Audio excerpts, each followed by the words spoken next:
good and it's getting better. We are spiraling up, up, up, full of love and it's growing stronger. We are spiraling up, up, up. We are spiraling, we are spiraling, we are spiraling up, up, up.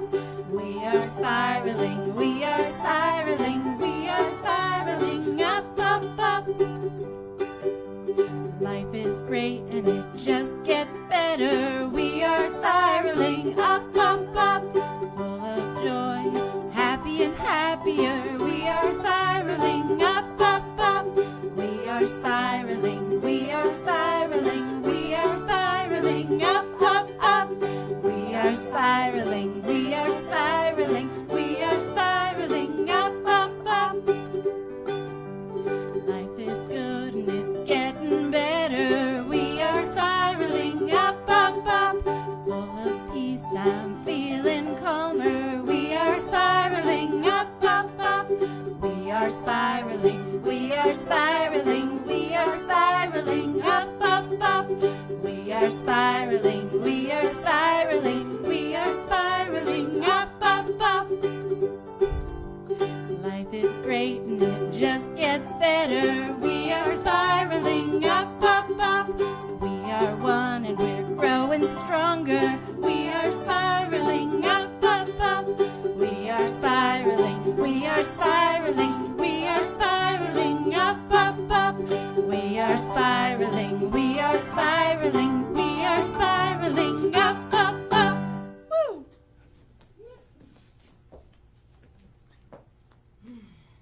And as we recognize and honor this energy of God in this place, we know that life spirals us upward in that direction towards love, harmony, acceptance, and unity. I am so grateful. Please help me anchor this by saying, and so it is. Good morning, good morning. I'm going to adjust this a little bit. Hope everybody's doing well on this fine day. We are an interfaith gathering and a spiritual community that honors all sacred paths and all spiritual teachers.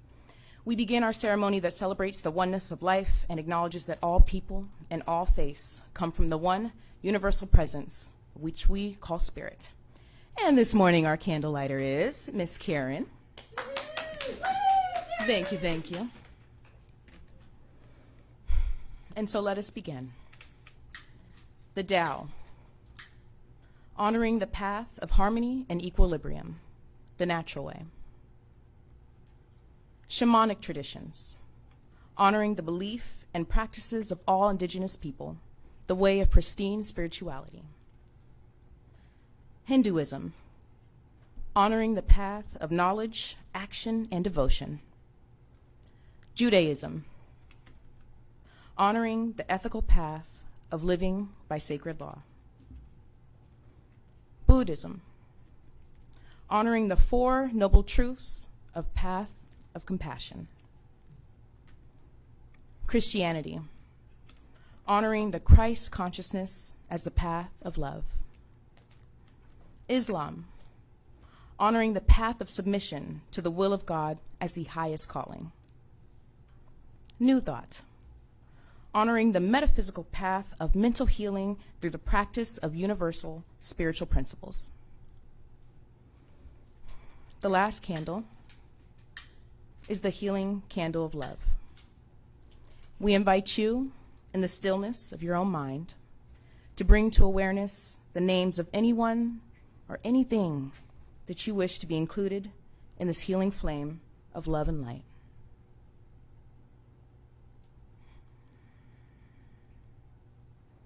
And now that our flames of faith are fully lit, we move forward into our celebration, realizing and reaffirming that all paths lead to God. Thank you, Karen. Ow, ow. And of course, our purpose, vision, and mission statement. If you will join me from home, our purpose, our reason for being. We awaken and inspire love and oneness. Our vision, what do we want to create? We are an empowered, uplifting, inclusive community. And our mission, how are we going to do this? We teach spiritual transformation with grace and joy. All right, Judy, that was for you. And today our sacred reading comes from Ernest Holmes' Science of Mind. And I invite you to just take these words in as they resonate with you. God is all. There is but one power, intelligence and consciousness in the universe, but one presence. This one presence cannot change. There is nothing for it to change into but itself. It is changeless, and it is my life now. It is in me now. And with more beautiful music.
It's one of my favorite songs.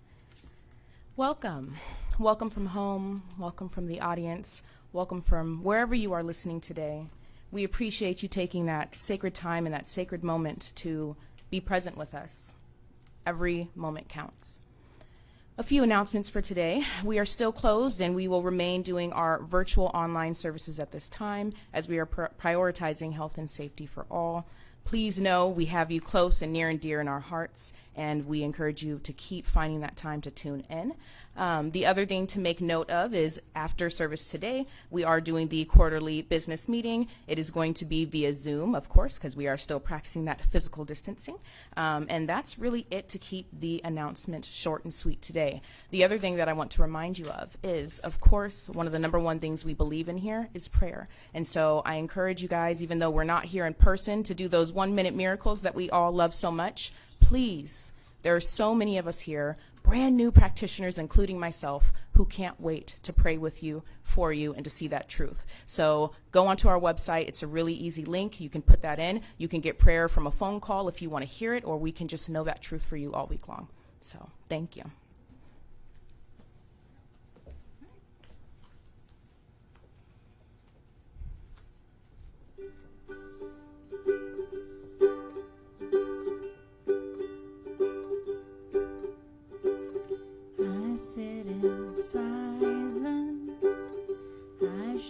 Respect. Take time to listen and reflect. I walk a straight path, paved in kindness, freely giving, never looking back. 'Cause I believe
walk a straight path, paved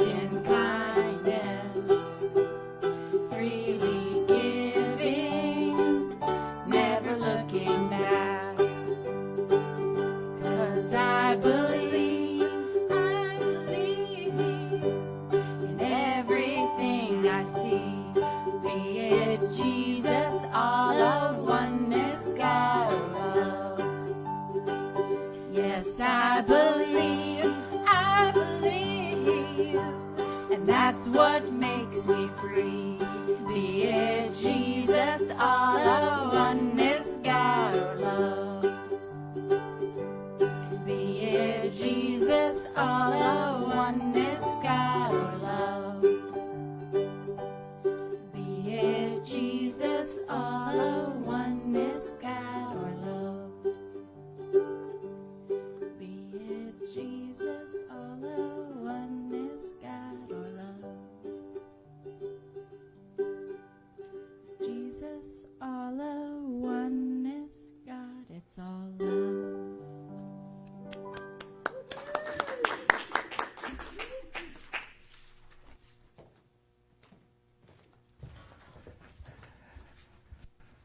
Oh boy.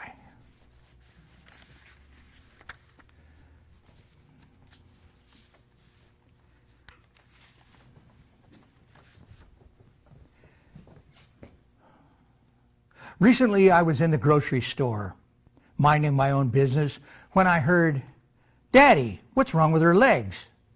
I looked to the right, and I saw a young boy with a now embarrassed father, who quickly shushed his son. The dad made eye contact with me, trying to relay his remorse through his furrowed brow. I stepped in as I had been trained to do, before he could verbally apologize for his son. "It's no problem. I am in a wheelchair because I was born with a disability." The father's shoulders sagged in relief. He introduced his son, and I am cued to teach the boy about disability etiquette. That is the opening paragraph of an article that I read earlier this week in a major national newspaper. It moved me deeply. The author is a lady by the name of Sylvia Colt Lacayo. She's from the San Francisco Bay Area, the Oakland area. She's a student at Stanford. She goes on to say, "I know how to have these conversations because I have been having them for as long as I can remember. Let's ask the disabled student about disability. What is it? Why do you have it? I'm so sorry. Wow, your wheelchair sure looks like fun." Sylvia was born with a neuromuscular disability similar to muscular dystrophy. She goes on, "Now I am a 19-year-old undergraduate student, and I can see that my mental health is intrinsically linked to my disability. There is no way to separate the two." Well, good morning. Welcome to the Alaska Center for Spiritual Living. Thank you all for tuning in today. What an honor it is. I've heard it said that the most precious thing we can give one another is our time. And I thank you for giving us your time on this day. We intend to inspire you and fulfill you. That's our mission. We teach spiritual transformation. What a day this is. This happens to be the 30th anniversary of the American with Disabilities Act. 30 years ago this day, the ADA was passed. To put it in perspective, it would be another 11 years before Sylvia was born. We've made progress, but not nearly enough. I have three major points today that I'm going to talk about. First of all is accessibility and inclusion. Number two, anger and rage. And number three, so what can we do? First of all, accessibility and inclusion. And I'm going to go back to another story of Sylvia's. I remember when I was a sophomore in high school, I was invited to a birthday party. The rest of the party, host of the party, showed me images of her front steps, assuring me that I would be able to get in with one of my portable ramps. I was convinced that this plan would work despite the fact that I had been let down so many times in similar situations. And so I dressed up. I put on makeup. I asked my sister for advice on my outfit, excited for this high school experience that I too often, missed out on. When I got to the party, I saw that the staircase to her home was too steep for the ramp that she told me to bring. I was again met with crushing disappointment. I turned around and went home as my friends made their way into the house. I spent the night neurotically checking social media to see what I was missing. I was furious at my friends for going to the party without me, at the host for getting my hopes up, and at myself for being so naive. I wanted to hold on to my fury, to go home and throw my things across the room, to break dishware, to scream and cry and yell at those who had wronged me, to curse the world that constantly worked against me. Instead, I went home and spent the night crying. I tell this story not to elicit sympathy or worse yet, pity, but I want to give each and every one of you a tiny slice of how she felt, of what it's like to be a disabled person in a fully able world. I want you to walk a tiny step in her moccasins, or maybe more appropriate, I want you to roll a quarter of a turn in her wheelchair. I want you to know what that feels like. Sylvia says, I have always faced obstacles surrounding accessibility and inclusion, which from a young age has led me to deal with overwhelming anxiety. I have a picture of Sylvia. She's a remarkable young lady. I had the opportunity to chase her down to get permission to quote her and to use her article as the backbone of my talk today. And in the process, she sent me an email and I replied, and we went back and forth a few times. Actually ended up in being a phone call. I feel comfortable, and now I feel like we're on a first name basis, so I'm just going to call her Sylvia. Point number 2 is anger and rage. Also in this article, Sylvia says, when people talk about me, they tend to mention how happy and friendly I am, how they are comforted, how they are by my approachability and welcomed by my easygoing nature. While I think that these things are true, I also understand that under the layers that disguise is a rage that I struggle to come to terms with.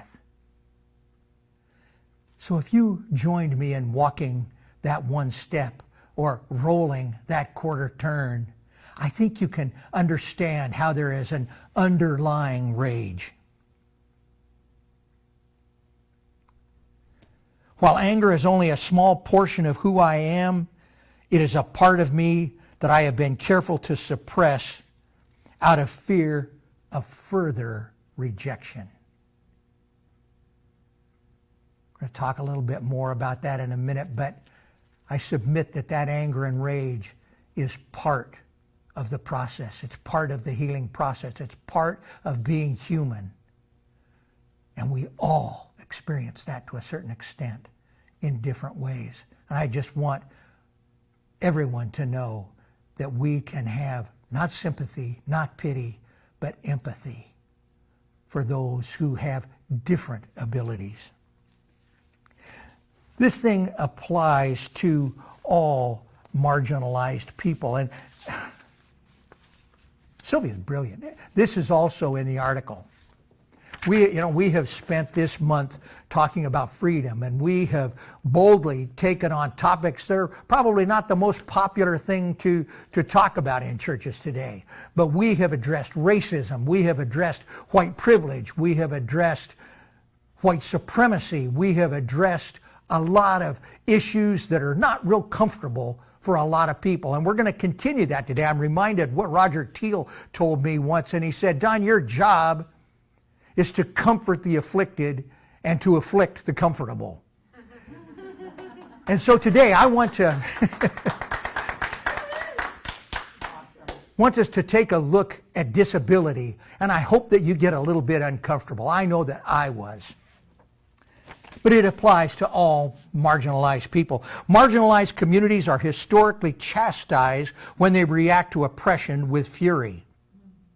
When trans people fought against the police brutality at Stonewall, it was seen as a riot rather than a protest. When women fight for the right to regulate their own bodies, they are accused of behaving irrationally. When BIPOC protest against racial injustice, white supremacy, and police brutality, they are seen as overreacting. Time and time again, marginalized communities have been demonized for expressing their anger as though their feelings of rage are unjustified. And this applies on the macro scale to our communities, to our nation, to our globe, as well as to the micro level within each and every one of us.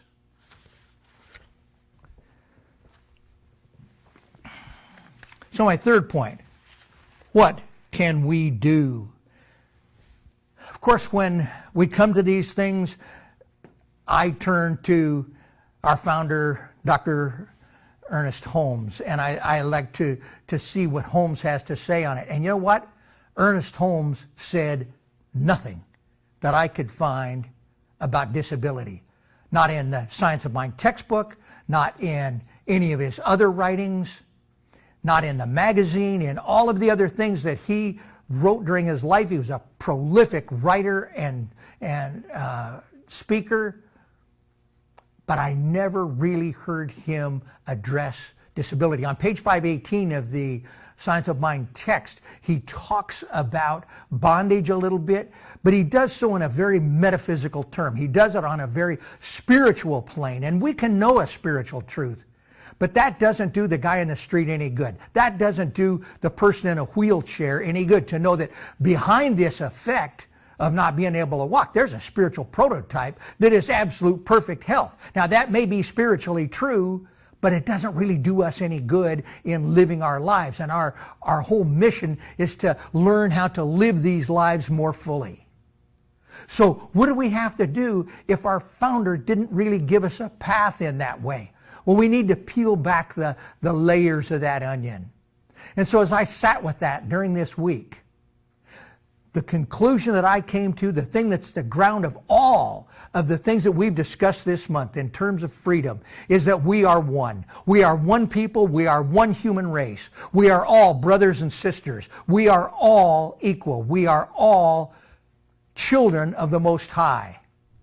We are all perfect in our own way. Anything that we put a label to it that is different than that is only a label. Now, it doesn't mean it's not real. It doesn't mean that it doesn't hurt. It doesn't mean any of that, because these effects are absolutely real.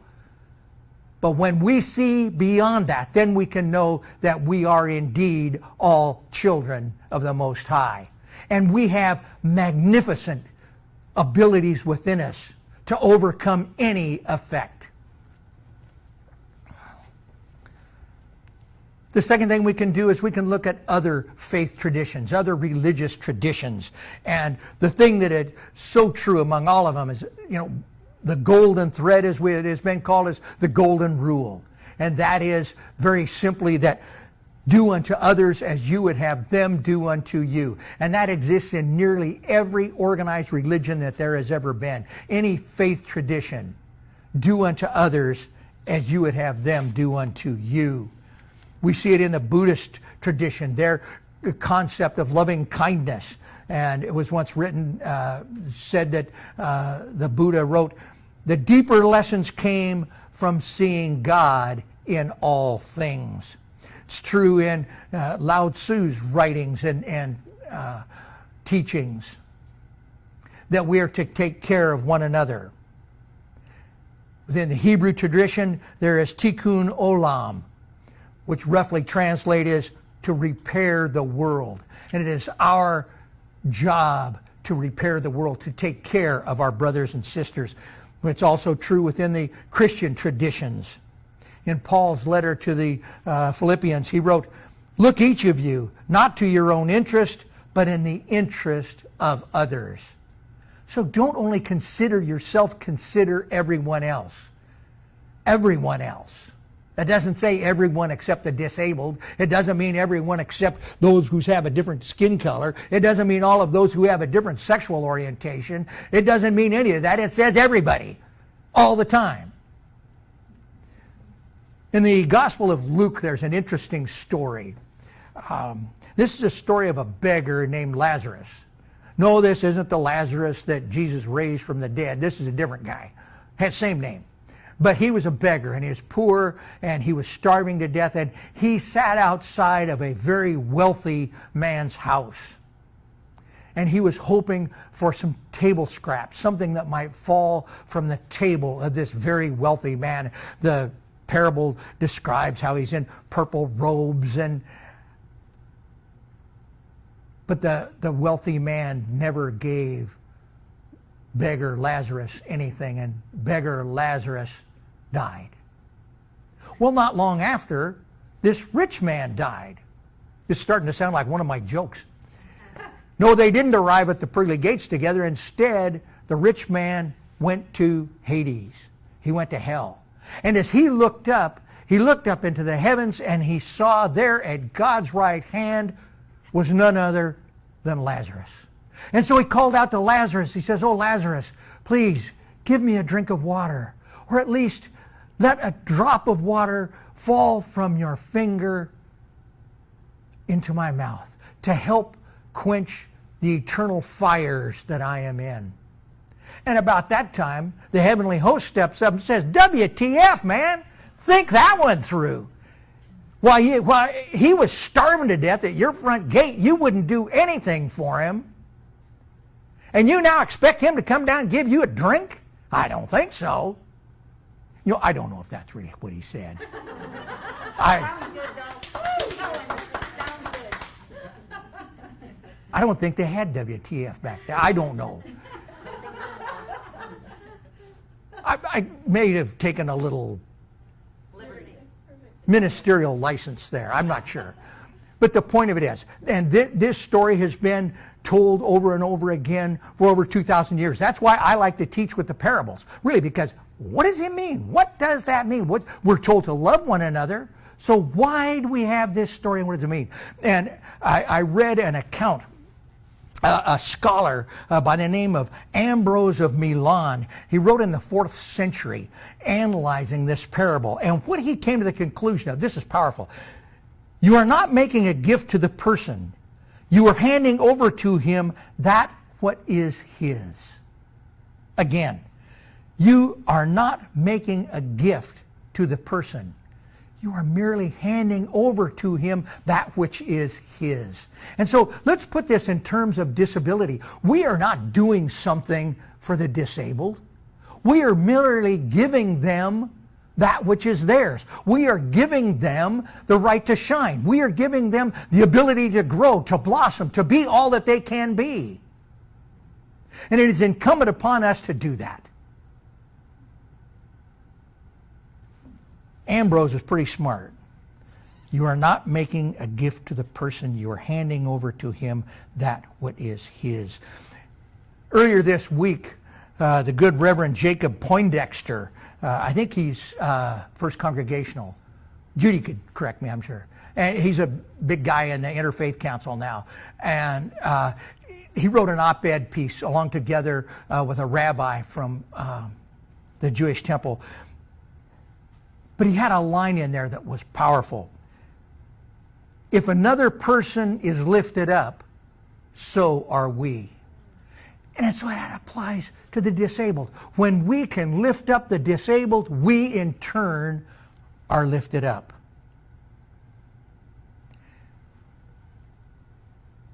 Second thing we can do, we can look at the traditions, we can look at Ernest Holmes, and then we can learn. We can learn. We can do better. And I thought about us here at CSL today. Now, we are still in virtual. We're here with cameras and that kind of stuff here, so we don't have very many people, and the people that are here are all fully ambulatory. Now, we did make big steps. This wasn't because of ADA 30 years ago, but when we had the parking lot redone, we did away with the curb, so we don't have that ramp anymore. You know, a wheelchair could roll right up, but we don't have automatic doors, so someone would still have to go out and, in all likelihood, open the door for a person in a wheelchair. And once they got in, since, you know, we originally had a couple of spaces reserved for wheelchairs, but those went away when we didn't have any people with wheelchairs that came.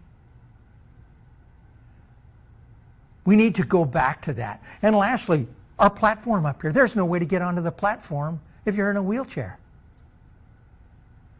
Before we go back to meeting face-to-face full-time, and we will, I want to make sure that whatever we do, we have the opportunity to give voice, to give a platform on our platform to anyone in a wheelchair or is any other way disabled.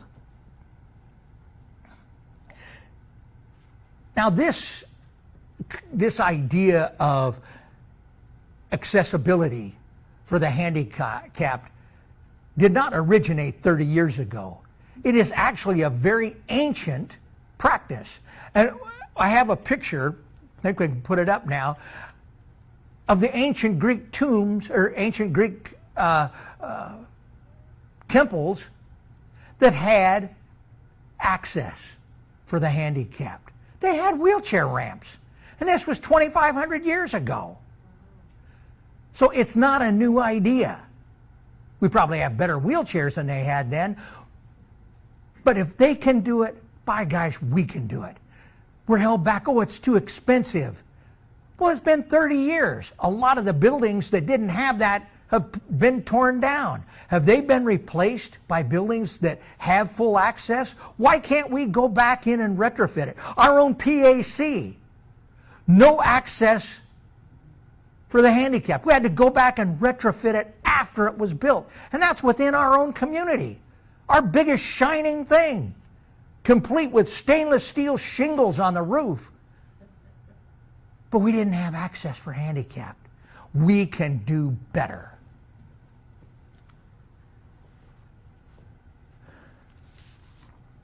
My last story.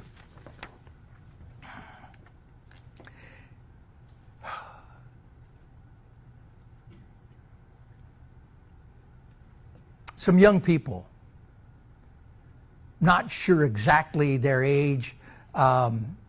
They were somewhere in the vicinity of 8th grade, and I think that they were 8th graders leaving middle school, going into high school.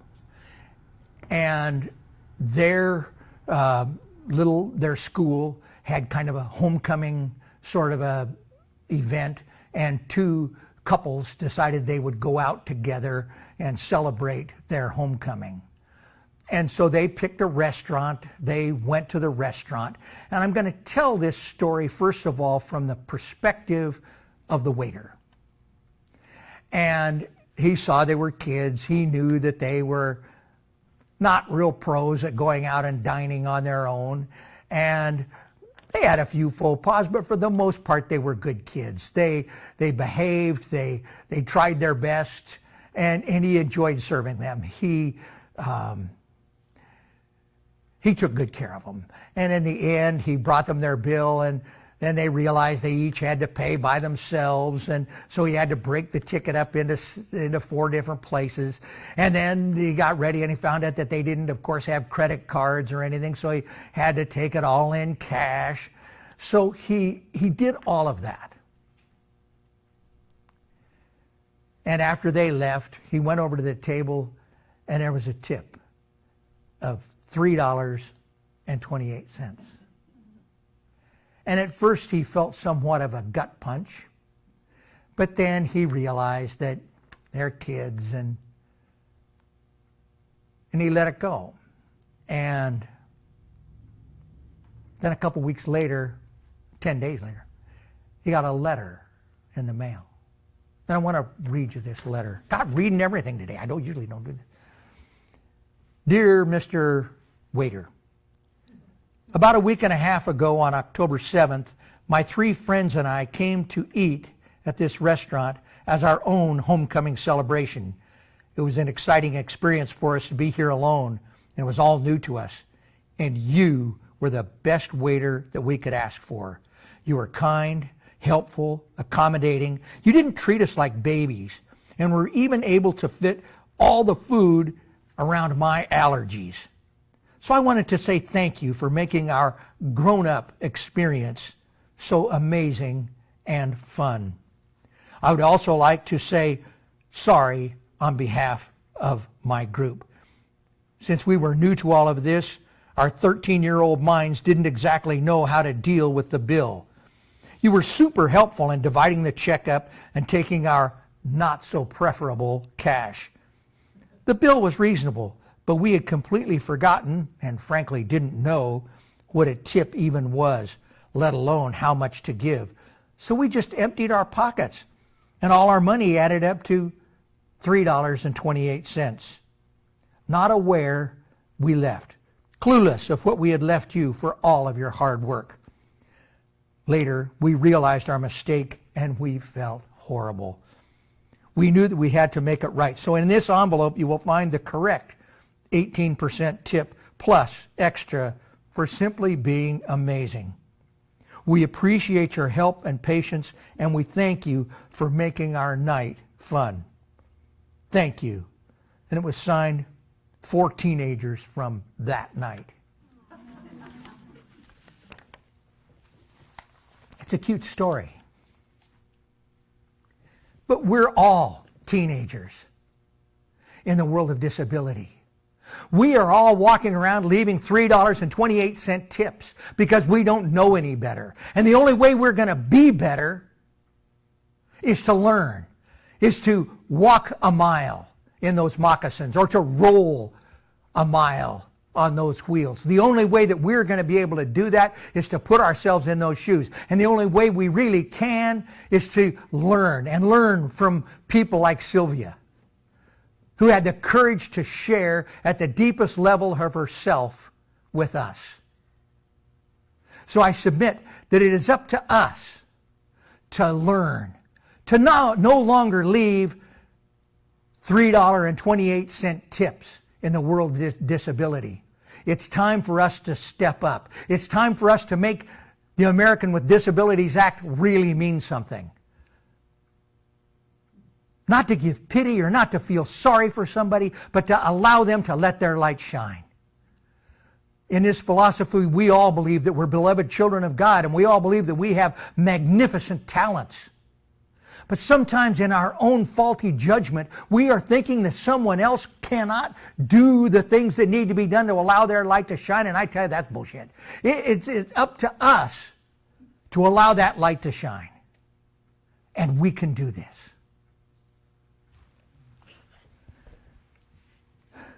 Conclusion. The thing that I want you to take away today is a final quote from Sylvia. I fight to be seen as a person in the classroom. I write about my pain and mistreatment I receive because of my disability, and I educate myself and others on what needs to be done so that we can live in an equitable society.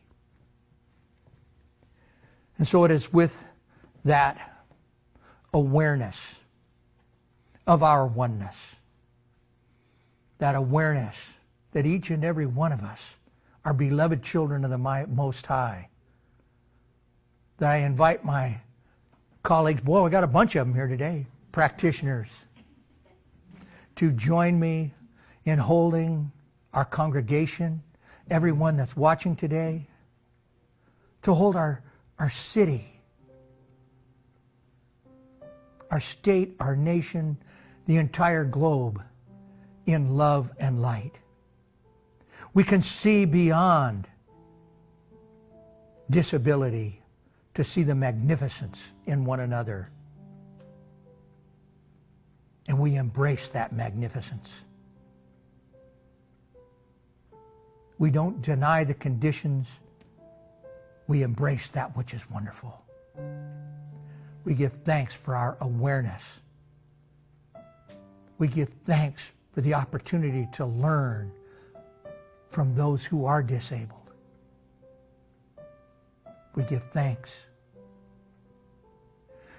Now it is just for us to step back, to allow that divine current to work. It is up to us to learn and to love. And so I just take these words of love, these words of compassion, these words of encouragement, and I release them to a law which always, always says yes. So we give thanks, we let it go, we let it be, and so it is.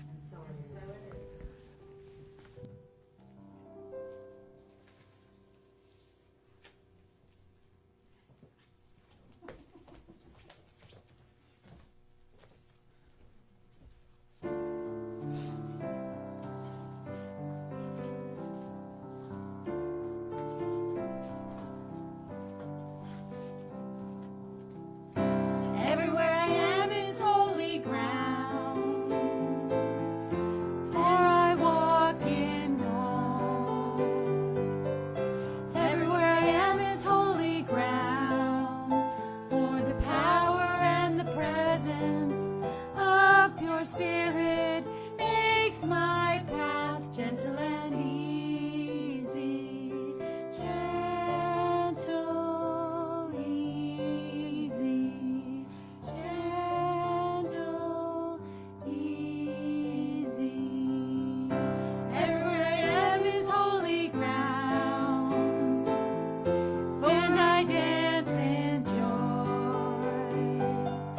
Everywhere I am is holy ground, for the power and the presence of pure spirit makes my path gentle and easy. Gentle, easy. Gentle, easy.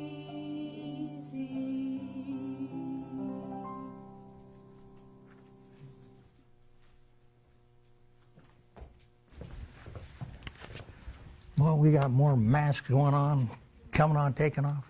Now's the time in the service where we are afforded the opportunity to participate in the law of circulation while we're getting the 10-foot pole ready to pass. Oh, look, here it comes already. I would like to acknowledge some of the people that we see online today. Luann Poga's here, Joan Heidel,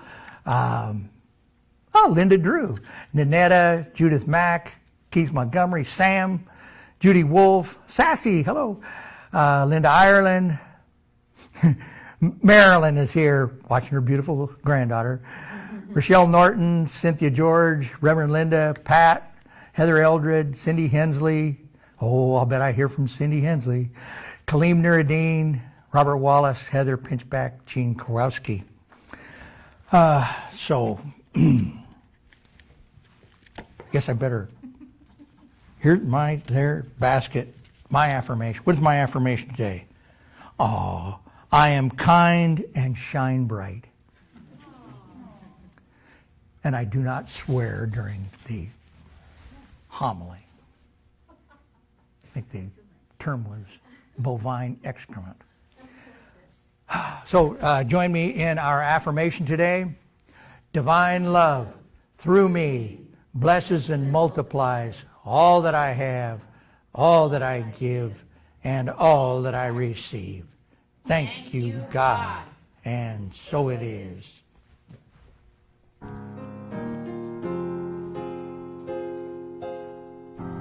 thankful, so grateful. I'm one in the spirit all around me. I'm thankful, so grateful. I trust in God. I surrender, I surrender. I am one in the spirit all around me. I surrender, I surrender. I trust in God. I'm thankful, so grateful. I am one in the spirit all around me. I'm thankful, so grateful. I trust in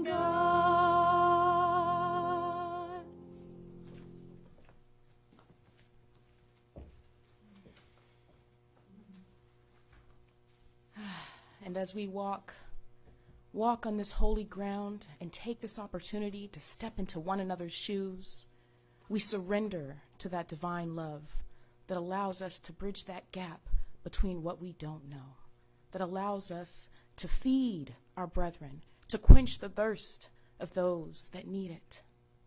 We are one, and as we look at these differences with a childlike ignorance, we know that we can step beyond what we don't know into that which is universal knowledge, that universal wisdom, and that is love that unifies us, that brings us together, and that allows us to create a space in a world that works for everyone. I am so grateful to take a part of this journey, and I invite you all to step into it with me. Please help me anchor this by saying, and so it is.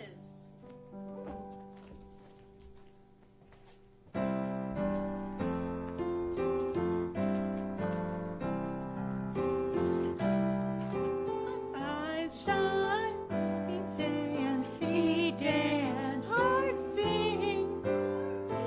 When given a chance, Spirit loves to dance. Spirit loves to dance. Spirit loves to dance. Spirit loves to dance. Here we go. Spirit loves to dance. Spirit loves to dance. Spirit loves to dance. Spirit loves to dance.